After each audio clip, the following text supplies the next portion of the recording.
بسم اللہ الرحمن الرحیم اعوذ باللہ من الشیطان الرجیم بسم اللہ الرحمن الرحیم صلی اللہ علی رسولہ الکریم السلام علیکم ورحمۃ اللہ وبرکاتہ۔ طلاب کرام عزیز کیسے ہیں؟ امید کرتے ہیں کہ آپ خیر و عافیت سے ہوں گے۔ بدایت المعارف جز اول سبق نمبر 96 شروع کر رہے ہیں، جس میں عنوان کرا دیا گیا کتاب کی عبارت ھذا مضاف الی ادلۃ نفی ضرر سے لے کر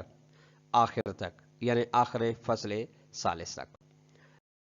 درس میں طلاب کرام عزیز شیخ انصاری کی نظر میں ادلہ تقیہ بیان کی جائیں گی، لیکن ملاحظہ فرمائیے گا کہ یہ درس گزشتہ درس کا تسلسل ہے۔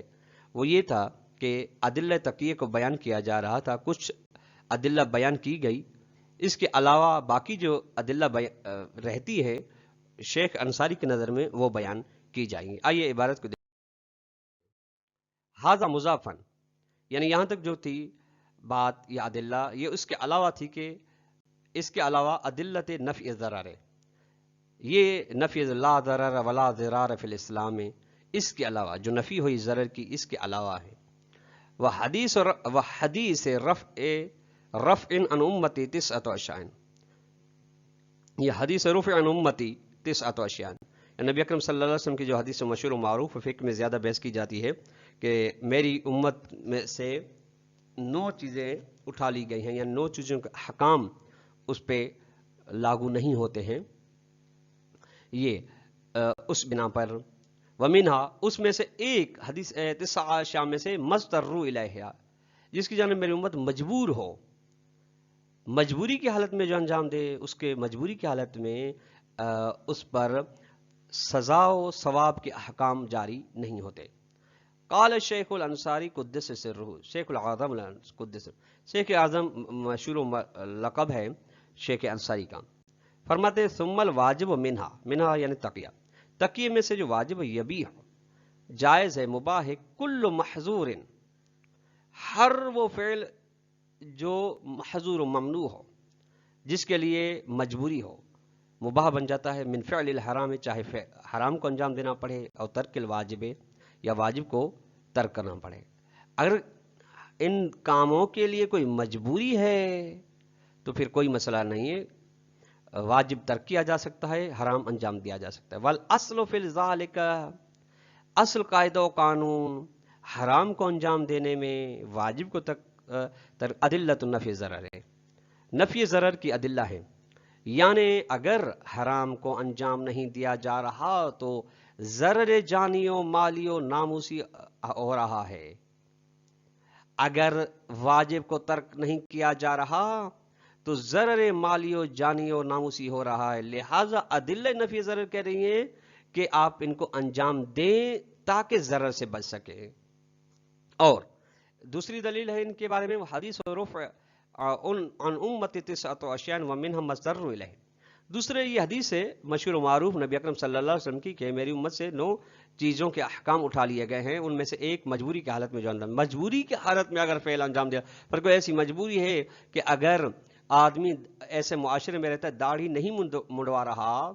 یعنی داڑھی منڈوانا فعل حرام ہے، تو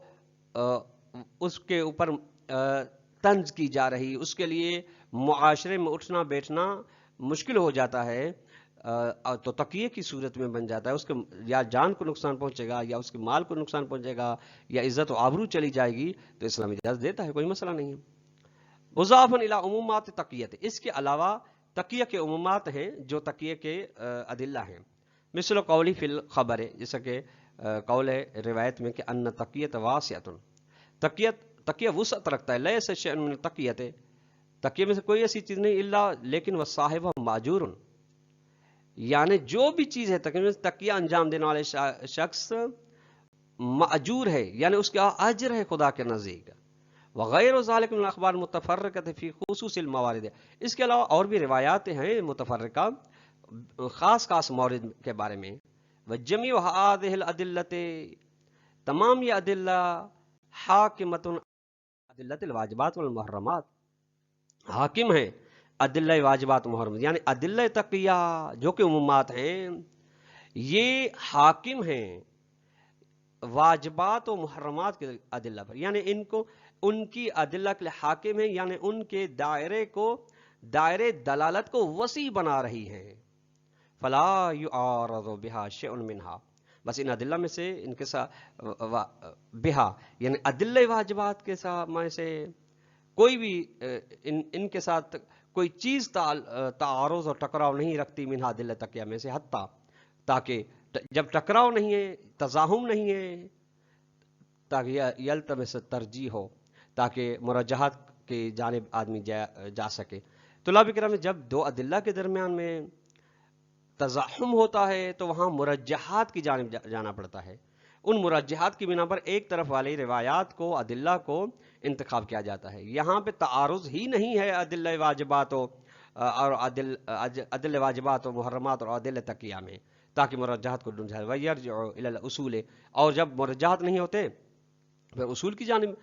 رجوع کیا جائے. یرجع الی الاصول بعد فقدہ، جب ترجیح نہیں ہوتی، مرجحات نہیں ہوتے، اس کے بعد اصول کی جانب رجوع کیا جاتا ہے. ایسی بات کوئی ہے ہی نہیں. کما زعمہ بعض، جیسا کہ اس بات کا گمان کیا ہے بعض علماء نے فی بعض موارد هذه المسألة، اس مسئلے کے بعض مصادیق و مقامات میں. والدلیل علی تقیۃ فیما اذا كانت مستحبۃ، دلیل تقیہ کے اوپر، تقیہ جہاں پہ مستحب ہو، مستحبی تقیہ کے اوپر ہوا دلیل ما عرفتہ، وہ یہ جو آپ جان کر آئے ہیں گزشتہ درس میں، من صحیحۃ ہشام بن الحکم، ہشام بن الحکم کی صحیح روایت ہے. ولذا قال شیخ العظم قدس سرہم، اسی وجہ سے شیخ انصاری فرماتے وَأَمَّا الْمُسْتَحَبُّ مِنَ التَّقِيَّةِ، مستحبی تقیہ فظاہر وجوب الاقتصار فی علی مورد النص، ظاہر یہ ہے کہ لازمی ہے، واجب ہے اس میں اکتفا کیا جائے مستحبی تقیہ میں نص کے مقام پر، یعنی جہاں پہ نص ہے جس مورد پہ، وہیں پہ اس کے علاوہ اس کو تجاوز نہیں دیا جا سکتا، اس کو وسعت نہیں دی جا سکتی، بس اسی مورد پہ اکتفا کیا جائے گا جو روایت نے بیان فرمایا ہے. وقد ورد نص، اور وہ نص کیا ہے؟ وہ مستحبی ہے، وہ نص یہ ہے، نص آئی ہے بالحث علی المعاشرۃ مع العامۃ، کہ نص رغبت دلا رہی ہے کہ میل جول رکھی جائے اہل تسنن کے ساتھ، وعیادت مرضاہم، ان کے مریضوں کی عیادت کی جائے، وتشیع جنائزہم، ان کے جنازوں میں شرکت کی جائے، تشیع تکفین و تدفین میں شرکت کی جائے، صلاۃ فی مساجدہم، ان کی مسجدوں میں نماز جماعت میں جایا جائے، والاذان لہم، ان کے لیے اذان دی جائے. فلا یجوز التعدی عن ذلک، یہ تھے مورد النص، بس ان مقامات سے تجاوز نہیں کیا جا سکتا، جائز نہیں ایسے مقامات کی جانب الی ما لم یرد النص من الافعال المخالفۃ للحق، ایسے افعال میں جہاں پہ روایت ہی نہیں آئی ہے. یعنی یہ تو تھے طلاب کرام عزیز وہ مقامات جہاں پہ نص بیان کرے کہ یہاں ان مقامات میں آپ جائیں، مستحب تقیہ کر کے آپ جائیں. لیکن جہاں پہ نص نہیں آئی ہے، ایسے افعال جہاں جو کہ حق کے ساتھ مخالفت رکھتے ہیں، ہمارے مذہب حقہ کے ساتھ، تو وہاں پہ ہم نہیں کہہ سکتے کہ مستحب تقیہ، جیسا کہ ذم بعض رؤساء شیعہ للتحبیب الہم، کہ بعض بزرگان تشیع کی مذمت کی جائے، ان کے بارے لعن و طعن کیا جائے، ان کی مذمت کر کے، تاکہ اہل تسنن کی محبت کو جلب کیا جا سکے. یہ بعض لوگ انہوں نے کیا ہے. ایسے فرماتے ہیں کہ ایسے مقامات میں چونکہ مورد نص نہیں ہے، اس لیے مستحب تقیہ کا مورد بھی یہاں پہ نہیں آتا. ولیکن مر عن الشہید فی قواعدی، بعض گزر گئی ہے شہید سے اپنی کتاب میں کہ من انہ جعل المستحب من تقیۃ، شہید اول مستحبی تقیہ قرار دے فیما، ان مقامات میں اذا کان لا یخاف ضررا عاجلا، جب بالفعل کوئی نقصان نہ پہنچ رہا ہو، نہ پہنچنے کا خطرہ نہ ہو، ویتوہم ضررا عاجلا، اور گمان ہو کہ نہ ہی، اور گمان ہو کہ آئندہ میں کوئی نقصان کا اندیشہ ہوگا، اور ضرر سہلا، یا کوئی نقصان ایسا جو آسان ہوگا. او کان تقیۃ فی المستحب، یا مستحبی تقیہ کا ترتیب فی تسبیح الزہرا صلوات اللہ علیہ، فاطمہ الزہرا صلی اللہ علیہ کی تسبیح میں ہے، کی ترتیب میں ہے. و ترک بعض فضل اذان، یا مستحبی تقیہ اس میں کہ بعض فضل اذان فرق علی اللہ کو ترک کیا جائے. مقتضا یہ، اس کا تقاضا یہ کہ عدم الاقتصار فی علی مورد النص، ففهم، کہ یہاں پہ مورد نص پہ اکتفا نہیں کرنا چاہیے، بلکہ اس کے علاوہ کی جانب تجاوز دینا چاہیے۔ فہم، اس بات کو آپ سمجھیں، غور و فکر کریں، یہ انتہائی اور آخر امر بات نہیں ہے۔ وہ امبل مباح والمکروہ،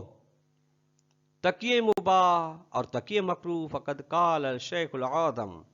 شیخ انصاری فرماتے ہیں ان الکراہت او الاباحت خلاف عمومات تقیت، مکروہ اور مباح ہونا عمومات تقیہ کے برخلاف ہے۔ عمومات تقیہ طلاب کرام عزیز، عمومات تقیہ یعنی وجوب پر دلالت کر رہی ہیں یا حرمت پر دلالت کر رہی ہیں، فیحتاج الی دلیل خاص، بس یہ جب کراہت و اباحہ ان عمومات تقیہ میں نہیں آ رہی، اس کے برخلاف ہیں، تو یہ محتاج دلیل خاص کے، ان کے لیے دلیل خاص آنی چاہیے۔ وقد اطلت الکلام، اب شارح فرماتے ہیں میں نے گفتگو طولانی کر دی تقیہ کے مقام میں، وما ذلک بقی الکلام، اس کے باوجود گفتگو باقی رہ جاتی ہے، وعلیک بالمراجعۃ للمطولات، اور آپ پر لازم ہے کہ تقیہ کی باقی مباحث کو دیکھنے کے لیے، تحقیق کرنے کے لیے رجوع کریں طولانی کتابوں کی جانب، کہ رسالہ فی التقیہ ہے، جیسے کہ رسالہ فی التقیہ کتاب ہے لشیخ العظم شیخ انصاری کی، ورسائل کتاب ہے لسید المجاہد آیت اللہ العظماء لموقع من القدس سرہ وللہ الحمد، اور ساری تعریفیں خداوند متعال کے لیے ہیں۔ طلاب کرام، آج کا درس اختتام کو پہنچا، اور یہ جز بھی مکمل ہوا، اور جس کا خلاصہ اگر ہم دینا چاہیں تو خلاصہ یہ ہے کہ شیخ انصاری کی نظر میں واجب تقیے کے بارے میں کون سی ادلہ موجود ہیں۔ نمبر 2 سوال جو بن سکتا ہے وہ یہ ہے کہ مستحبی تقیے کے بارے میں کون سی دلیل بیان کی گئی ہے، اس دلیل کو اختصار کے ساتھ بیان کریں۔ نمبر 3 مکروہ تقیہ اور مباح تقیہ کے بارے میں شیخ انصاری کا نظریہ کیا ہے، اس کو بیان کریں۔ والسلام علیکم ورحمۃ اللہ وبرکاتہ۔